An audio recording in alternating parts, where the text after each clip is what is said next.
লোকালয়ে বিষধর সাপ উদ্ধার। স্বাভাবিকভাবেই এই সংবাদে সংশ্লিষ্ট এলাকা এবং সন্নিহিত এলাকা জুড়ে ব্যাপক কৌতূহল তৈরি হয়। ঘটনাস্থল তেলিয়ামুড়া বন দপ্তরের নিয়ন্ত্রণাধীন শান্তিপাড়া এলাকাতে। স্থানীয় এলাকাবাসী সূত্রে জানা গেছে, সকাল আনুমানিক 7:30 নাগাদ সংশ্লিষ্ট এলাকার ক্যানেল সন্নিহিত এলাকাতে বিশাল আকারের কালো এই সাপ, আবার কেউ কেউ বলছেন কালো পানক দেখা যায়। তারপর এলাকাবাসীদের তরফ থেকে খবর দেওয়া হয় স্থানীয় বন দপ্তরে। বন দপ্তরের কর্মীরা খবর পাওয়ার প্রায় 3.5 থেকে 4 ঘন্টা পর ঘটনাস্থলে উপস্থিত হয় এবং এলাকাবাসীর সহায়তায় দীর্ঘ প্রচেষ্টার পর সাপটাকে উদ্ধার করতে সক্ষম হয়। যদিও সংবাদ মাধ্যমের প্রতিনিধিদের সাথে কথা বলার সময় দায়িত্বপ্রাপ্ত বনকর্মী কী সাপ এটা জানাতে পারেননি।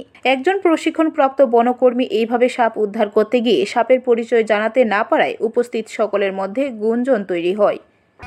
এটা পানক নি কয় পানক সাপ আমি কি মতে দেখতে পাচ্ছি না কোনো কালা পানক হিসাব হইতে পারে আপনার উদাহরণ না। হ্যাঁ হিসাব হইতে পারে উদাহরণ না।